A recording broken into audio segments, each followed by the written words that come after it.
Friends, I'm Ajipal sir from Vivekananda Senior Secondary School Bani. Now we start the next concept of the class 10th subject science. आज हम class 10th का next topic chapter विद्युत का explain करेंगे, that is विद्युत धारा का तापीय प्रभाव। किसी भी वस्तु में से आपको पता है जब भी करंट पास होता है तो वो चीज़ गर्म हो जाती है। क्यों वो चीज़ गर्म होती है, क्यों वो कंडक्टर चालक जिसमें से विद्युत पास होती है वो हमेशा गर्म हो जाता है, और किन किन चीज़ों पे डिपेंड करता है कि वो चीज़ कितनी गर्म होगी, क्या ये हमारे लिए अच्छा है या बुरा है। तो हम अब इस टॉपिक के अंदर इसके बारे में पता लगाएंगे। विद्युत धारा का तापीय प्रभाव। हम जानते हैं कि बैटरी अथवा सेल विद्युत ऊर्जा के स्रोत हैं। सेल के भीतर होने वाली रासायनिक अभिक्रिया सेल के दो टर्मिनलों के बीच विभवांतर उत्पन्न करती है। आपको पता है विभवांतर उत्पन्न होगा तो ही तो विद्युत फ्लो करना शुरू करेगी, गमन करना शुरू करेगी। जो बैटरी से संयोजित होकर किसी प्रतिरोधक तथा प्रतिरोधकों के किसी निकाय में विद्युत धारा प्रवाहित करने के लिए इलेक्ट्रॉन में गति स्थापित करता है। और बोला जब हम किसी भी सर्किट के अंदर परिपथ में बैटरी लगाते हैं तो उससे विभवांतर उत्पन्न होता है। विभवांतर उत्पन्न होता है तो उसमें करंट फ्लो होता है, और करंट अगर फ्लो करेगा तो उसके अंदर प्रतिरोधकता तो उत्पन्न होगी ही होगी। आपको मैंने बता दिया था कि प्रतिरोधकता क्यों उत्पन्न होती है, क्योंकि जब हमारे इलेक्ट्रॉन्स बैटरी में से निकल के उस कनेक्टर में से पास आउट हो रहे होते हैं जिनकी वजह से करंट पैदा होना है, जब उनमें से पास हो रहे होते हैं तो रास्ते में उसी मटेरियल के एटम्स और आयंस उसे टकराते हैं, कोलिजन करते हैं, जिससे कुछ जो इलेक्ट्रॉन्स हैं वो रास्ते में ही खत्म हो जाते हैं। हमने अनुभाग 12.2 में यह अध्ययन किया है कि परिपथ में विद्युत धारा बनाए रखने के लिए स्रोत को अपनी ऊर्जा खर्च करते रहना पड़ता है। यह ऊर्जा कहाँ चली जाती है? विद्युत धारा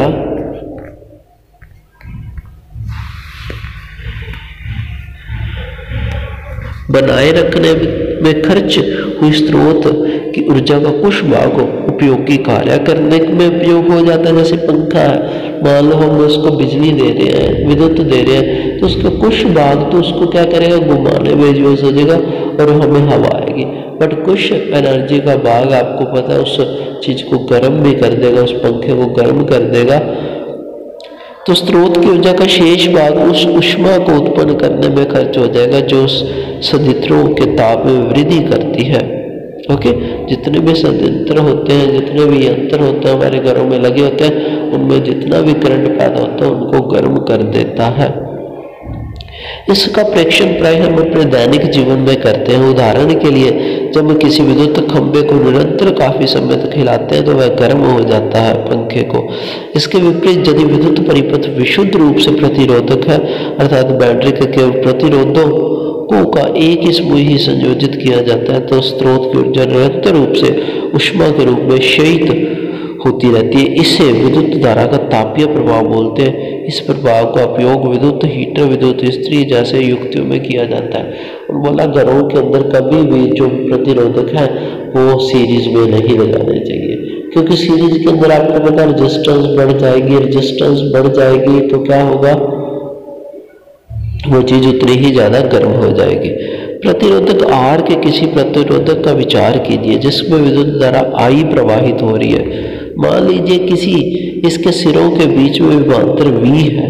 मान लीजिए इससे समय t में Q आवेश प्रवाहित हो रहा है। Q आवेश विभवांतर V से प्रवाहित होने में किया गया कार्य VQ है। अतः स्रोत का समय t में VQ ऊर्जा की पूर्ति करनी चाहिए। अतः स्रोत द्वारा परिपथ में निवेशित शक्ति। अब देखो पावर क्या होती है, पावर का फार्मूला होता है VI। ओके, याद रखना power is equal to V into I होती है। ओके, मैं यहाँ पे लिख देता हूँ power is equal to VI होती है। और I का क्या फार्मूला होता है, Q बाय में T, Q बाय में T होता है। तो आपने क्या करना है, इस I की वैल्यू यहाँ पे पुट कर दिया Q बाय में T।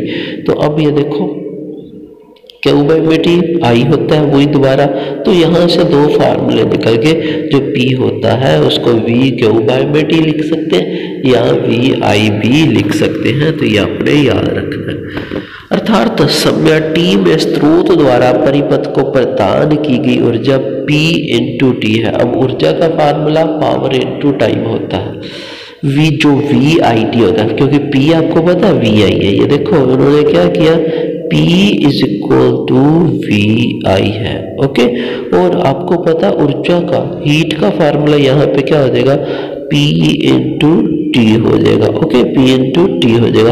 अब P का फार्मूला VI है तो H क्या हो जाएगा, VIT हो जाएगा। ओके, VIT हो जाएगा, ये आप कर लोगे। ओके, तो यहाँ से हमने फार्मूले H का फार्मूला VIT हमने बना दिया। यह ऊर्जा ऊष्मा के रूप में प्रतिरोधक में शहीद हो जाती है। इसी प्रकार किसी स्थायी विद्युत धारा I द्वारा समय T में उत्पन्न ऊष्मा की मात्रा H इक्वल टू VIT होती है। ओम का नियम लागू करने में हमें प्राप्त होता है कि हम H का जो फार्मूला VIT है उसकी जगह I स्क्वायर RT भी लिख सकते हैं। वो कैसे लिख सकते हैं, चलो मैं करके दिखाता हूँ आपको। अब आपको पता है H is equal to VIT है, ये आपको पता चल गया। Okay, H is equal to VIT। अब V का क्या फार्मूला होता है, आपको पता है V का फार्मूला IR होता है। तो V की जगह मैं IR पुट करूँ, एक R पहले से ही है, T भी पहले से ही है, तो H का फार्मूला क्या बन गया, I स्क्वेयर RT। ये फार्मूला यहाँ से बन जाएगा। ओके, I स्क्वेयर RT बन जाएगा। इसे जूल्स का तापन नियम भी कहते हैं। इस नियम से यह स्पष्ट है किसी प्रतिरोधक में उत्पन्न होने वाली ऊष्मा दिए गए प्रतिरोधक में प्रवाहित होने वाली विद्युत धारा वर्ग के समानुपाती होती है। और बोला है कि जो हीट ऊष्मा पैदा हो रही है वो करंट के डायरेक्टली प्रोपोर्शनल, जितना करंट बढ़ेगा, जितना करंट का स्क्वायर बढ़ेगा उतना ही क्या बढ़ जाएगी, ऊष्मा बढ़ जाएगी। दी गई विद्युत धारा के लिए प्रतिरोधक के अनुक्रमानुपाती है। और बोला है कि ये क्या है, विद्युत धारा के प्रतिरोध के अनुक्रमानुपाती है। ओके, ये भी अनुक्रमानुपाती होगी, मतलब जितनी रेजिस्टेंस ज्यादा होगी उतनी ही हीट ज्यादा होगी। उस समय के भी अनुक्रमानुपाती है, जितने टाइम के लिए करंट पैदा होगा किसी वायर में से उतनी ज्यादा वो गर्म हो जाएगी, जिसके लिए दिए गए प्रतिरोध से विद्युत धारा प्रवाहित होती है। व्यवहारिक परिस्थितियों में जब एक विद्युत संधारित्र को किसी ज्ञात वोल्टेज स्रोत से संयोजित करते हैं तो संबंध I equal to V by R के द्वारा इसे संधारित्र से प्रवाहित विद्युत धारा परिकलित करने के पश्चात समीकरण का प्रयोग करते हैं। तो ये हमारा हो जाएगा, आपने ये फार्मूला याद रखना है, VH equal to VIT, H equal to I square RT। Okay, तो ये हमारा टॉपिक हो गया।